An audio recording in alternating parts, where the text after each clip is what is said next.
The Chronicles of Narnia by C.S. Lewis.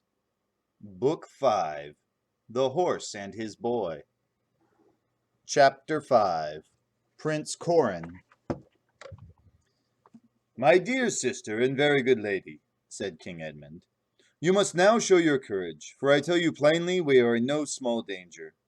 What is it, Edmund? Asked the queen. It is this, said Edmund. I do not think we shall find it easy to leave Tashbaan. While the prince had hoped that you would take him, we were honored guests. But by the lion's mane, I think that as soon as he has your flat denial, we shall be no better than prisoners. One of the dwarfs gave a low whistle. I warned your majesties, I warned you, said Swallowpad the raven. Easily in, but not easily out, as the lobster said in the lobster pot. I have been with the prince this morning, continued Edmund. He is little used, more's the pity, to having his will crossed, and he is very chafed at your long delays and doubtful answers. This morning he pressed very hard to know your mind. I put it aside, meaning at the same time to diminish his hopes, with some light common jests about women's fancies, and hinted that his suit was likely to be cold. He grew angry and dangerous. There was a sort of threatening, though still veiled under a show of courtesy, in every word he spoke. Yes, said Tumnus, and when I supped with the Grand Vizier last night, it was the same. He asked me how I liked Tashbaan, and I, for I could not tell him I hated every stone of it, and I would not lie, told him that now, when high summer was coming on, my heart turned to the cool woodlands and dewy slopes of Narnia. He gave a smile that meant no good, and said, There is nothing to hinder you from dancing there again, little Goatfoot, always provided you leave us in exchange a bride for our prince. Do you mean he would make me his wife by force? Exclaimed Susan. That's my fear, Susan, said Edmund. Wife or slave, which is worse? How can he? Does the Tisroc think our brother the High King would suffer such an outrage? Sire, said Paradan to the king, they would not be so mad. Do they think there are no swords and spears in Narnia? Alas, said Edmund, my guess is that the Tisroc has very small fear of Narnia. We are a little land, and little lands on the borders of a great empire were always hateful to the lords of the great empire. He longs to blot them out, gobble them up. When first he suffered the prince to come to Cair Paravel as your lover, sister, it may be that he was only seeking an occasion against us. Most likely he hopes to make one mouthful of Narnia and Archenland both. Let him try, said the second dwarf, and see we are as big as he is, and if he assaults us by land, he has the desert to cross. True, friend, said Edmund. But is the desert a sure defense? What does Swallowpad say? I know that desert well, said the raven, for I have flown above it far and wide in my younger days. You may be sure that Shasta pricked up his ears at this point. And this is certain, that if the Tisroc goes by the great oasis, he can never lead a great army across it into Archenland. For though they could reach the oasis by the end of their first day's march, yet the springs there would be too little for the thirst of all the soldiers and their horses. But there is another way. Shasta listened more attentively still. He that would find that way, said the raven, must start from the tombs of the ancient kings and ride northwest so that the double peak of Mount Pyre is always straight ahead of him. And so, in a day's riding or a little more, he shall come to the head of a stony valley, which is so narrow that a man might be within a furlong of it 1,000 times and never know it was there. And looking down this valley, he will see neither grass nor water nor anything else good. But if he rides on down it, he will come to a river, and can ride by the water all the way into Archenland. And do the Carlamines know of this western way? Asked the queen. Friends, friends, said Edmund. What is the use of all this discourse? We are not asking whether Narnia or Carloman would win a war if it arose between them. We are asking how to save the honor of the queen and our own lives out of this devilish city. For though my brother, Peter the High King, defeated the Tisroc 12 times over, yet long before that day our throats would be cut, and the queen's grace would be the wife, or more likely the slave, of this prince. We have our weapons, king, said the first dwarf. And this is a reasonably defensible house.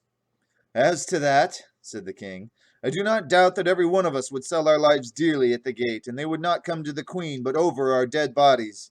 Yet we should be merely rats fighting in a trap when all's said. Very true, croaked the raven. These last stands in a house make good stories, but nothing ever came of them. After their first few repulses, the enemy always sets the house on fire. I am the cause of all this, said Susan, bursting into tears. Oh, if only I had never left Cair Paravel. Our last happy day was before those ambassadors came from Carloman. The moles were planting an orchard for us. Oh, oh! And she buried her face in her hands and sobbed. Courage, Sue, courage, said Edmund. Remember, but what is the matter with you, Mr. Tumnus? For the fawn was holding both his horns with his hands as if he were trying to keep his head on by them and writhing to and fro as if he had a pain in his inside. Don't speak to me, said Tumnus. I'm thinking so that I can hardly breathe. Wait, do wait. There was a moment's puzzled silence, and then the fawn looked up, drew a long breath, mopped his forehead, and said, The only difficulty is how to get down to our ship. With some stores, too, without being seen and stopped. Yes, said a dwarf dryly, just as the beggar's only difficulty about riding is that he has no horse. Wait, said Mr. Tumnus impatiently. All we need is some pretext for going down to our ship today and taking stuff on board. Yes, said King Edmund doubtfully.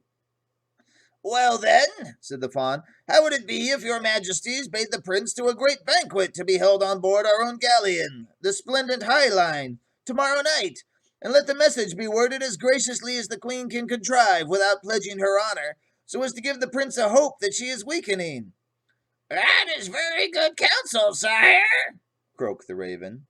And then, continued Tumnus excitedly, everyone will expect us to be going down to the ship all day, making preparations for our guests, and let some of us go to the bazaars and spend every minimum we have at the fruitiers and the sweetmeat sellers and the wine merchants, just as we would if we were really giving a feast. And let us order magicians and jugglers and dancing girls and flute players all to be on board tomorrow night. I see, said King Edmund, rubbing his hands. And then, said Tumnus, we'll all be on board tonight, and as soon as it's quite dark, up sails and out oars, said the king. And to sea, cried Tumnus, leaping up and beginning to dance. And our nores northward, said the first dwarf. Running for home, hurrah for Narnia in the north, said the other. And the prince waking the next morning and finding his birds flown, said Paradan, clapping his hands. Oh, Master Tumnus, dear Master Tumnus, said the queen, catching his hands and swinging with him as he danced. You have saved us all. The prince will chase us, said another lord, whose name Shasta had not heard. That's the least of my fears, said Edmund. I have seen all the shipping in the river, and there's no tall ship of war nor swift galley there. I wish he may chase us, for the Splendor Hyaline could sink anything he has to send after her. If we were overtaken at all... Sire, said the raven, you shall hear no better plot than the fawns, though we sat in council for 7 days. And now, as we birds say, nests before eggs, which is as much to say, let us all take our food and then at once be about our business. Everyone arose at this, and the doors were opened, and the lords and the creatures stood aside for the king and queen to go out first. Shasta wondered what he ought to do, but Mr. Tumnus said, Lie there, your highness, and I'll bring you up a little feast to yourself in a few moments. There's no need for you to move until we are all ready to embark. Shasta laid his head down again on the pillows, and soon he was alone in the room. This is perfectly dreadful, thought Shasta. It never came into his head to tell these Narnians the whole truth and ask for their help. Having been brought up by a hard, close-fisted man like Arish, he had a fixed habit of never telling grown-ups anything if he could help it. He thought they would always spoil or stop whatever you were trying to do, and he thought that even if the Narnian king might be friendly to the 2 horses, because they were talking beasts of Narnia, he would hate Aravis because she was Carloman, and either sell her for a slave or send her back to her father. As for himself, I simply daren't tell them I'm not Prince Corin now, thought Shasta. I've heard all their plans. If they knew I wasn't one of themselves, they'd never let me out of this house alive. They'd be afraid I'd betray them to the Tisroc. They'd kill me. And if the real Corin turns up, it'll all come out, and they will. He had, you see, no idea of how noble and freeborn people behave. What am I to do? What am I to do? He kept saying to himself. What? Hello, here comes that goaty little creature again. The fawn trotted in, half dancing, with a tray in his hands, which was nearly as large as himself. This he set on an inland table beside Shasta's sofa, and sat down himself on the carpeted floor with his goaty legs crossed. Now, princeling, he said, make a good dinner. It will be your last meal in Tashban.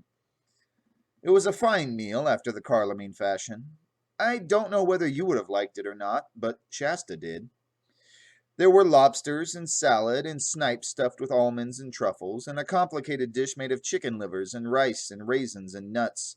And there were cool melons and gooseberry fools and mulberry fools and every kind of nice thing that can be made with ice. There was also a little flagon of the sort of wine which is called white, though it is really yellow. While Shasta was eating, the good little fawn, who thought he was still dazed with sunstroke, kept talking to him about the fine times he would have when they all got home. About his good old father, King Loon of Arkenland, and the little castle where he lived on the southern slopes of the pass. And don't forget, said Mr. Tumnus, that you are promised your first suit of armor and your first war horse on your next birthday, and then your highness will begin to learn how to tilt and joust. And in a few years, if all goes well, King Peter has promised your royal father that he himself will make you knight at Cair Paravel. And in the meantime, there will be plenty of comings and goings between Narnia and Arkenland across the neck of the mountains. And of course, you remember you have promised to come for a whole week to stay with me for the summer festival. And there'll be bonfires and all-night dances of fauns and dryads in the heart of the woods, and who knows, we might see Aslan himself. When the meal was over, the fawn told Shasta to stay quietly where he was. And it wouldn't do you any harm to have a little sleep, he added. I'll call you in plenty of time to get on board. And then home! Narnia and the North! Shasta had so enjoyed his dinner and all the things Tumnus had been telling him that when he was left alone, his thoughts took a different turn. He only hoped now that the real Prince Corin would not turn up until it was too late, and that he would be taken away to Narnia by ship. I am afraid he did not think at all what might happen to the real Corin when he was left behind in Tashban. He was a little worried about Aravis and Bree waiting for him at the tombs, but then he said to himself, well, how can I help it? And, anyway, that Aravis thinks she's too good to go about with me, so she can jolly well go alone. And at the same time, he couldn't help feeling that it would be much nicer going to Narnia by sea than toiling across the desert. When he had thought all this, he did what I expect you would have done if you had been up very early, and had a long walk, and a great deal of excitement, and then a very good meal, and were lying on a sofa in a cool room, with no noise in it, except when a bee came buzzing in through the wide-open windows. He fell asleep. What woke him was a loud crash. He jumped off the sofa, staring. He saw at once, from the mere look of the room, the lights and shadows all looked different, that he must have slept for several hours. He saw also what had made the crash. A costly porcelain vase which had been standing on the window-sill lay on the floor, broken into about 30 pieces. But he hardly noticed all these things. What he did notice was 2 hands gripping the window-sill from outside. They gripped harder and harder, getting white at the knuckles, and then came up a head and a pair of shoulders. A moment later, there was a boy of Shasta's own age, sitting astride the sill with one leg hanging down outside the room. Shasta had never seen his own face in a looking-glass.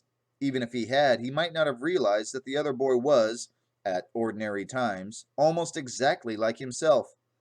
At the moment, this boy was not particularly like anyone, for he had the finest black eye you ever saw, and a tooth missing, and his clothes, which must have been splendid ones when he put them on, were torn and dirty, and there was both blood and mud on his face. "Who are you?" said the boy in a whisper. "Are you Prince Corin?" said Shasta. "Yes, of course," said the other. "But who are you?" "I'm nobody. Nobody in particular, I mean," said Shasta. "King Edmund caught me in the street and mistook me for you. I suppose we must look like one another. Can I get out the way you've got in?" Yes, if you're any good at climbing, said Corin. But why are you in such a hurry? I say, we ought to be able to get some fun out of this being mistaken for one another. No, no, said Shasta. We must change places at once. It'll be simply frightful if Mr. Tumnus comes back and finds us both here. I've had to pretend to be you. Oh, and you're starting tonight, secretly. And where were you all this time? A boy in the street made a beastly joke about Queen Susan, said Prince Corin. So I knocked him down. He ran howling into a house, and his big brother came out. So I knocked the big brother down. Then they all followed me until we ran into 3 old men with spears who were called the Watch. So I fought the Watch, and they knocked me down. It was getting dark by now. Then the Watch took me along to lock me up somewhere. So I asked them if they'd like a stoup of wine, and they said they didn't mind if they did. Then I took them to a wine shop and got them some, and they all sat down and drank till they fell asleep. I thought it was time for me to be off, so I came out quietly, and then I found the first boy, the one who had started all the trouble, still hanging about. So I knocked him down again. After that, I climbed up a pipe onto the roof of a house and lay quiet till it began to get light this morning. Ever since that, I've been finding my way back. I say, is there anything to drink? No, I drank it, said Shasta. And now show me how you got in. There's not a minute to lose. You'd better lie down on the sofa and pretend. But I forgot. It'll be no good with all those bruises and black eye. You'll just have to tell them the truth once I'm safely away. What else did you think I'd be telling them? Asked the prince with a rather angry look. And who are you? There's no time, said Shasta in a frantic whisper. I'm a Narnian, I believe, something northern anyway, but I've been brought up all my life in Carliman, and I'm escaping, across the desert with a talking horse called Bree. And now quick, how do I get away? Look, said Corin. Drop down from this window onto the roof of the veranda, but you must do it lightly, on your toes, or someone will hear you. Then along to your left, you can get up to the top of that wall if you're any good as a climber. Then along the wall to the corner. Drop onto the rubbish heap you will find outside, and there you are. Thanks, said Shasta, who was already sitting on the sill. The 2 boys were looking into each other's faces, and suddenly found that they were friends. Goodbye, said Corin, and good luck. I do hope you get safe away. Goodbye, said Shasta. I say, you have been having some adventures. Nothing to yours, said the prince. Now drop, lightly. I say, he added as Shasta dropped, I hope we meet in Archenland. Go to my father, King Loon, and tell him you're a friend of mine. Look out, I hear someone coming.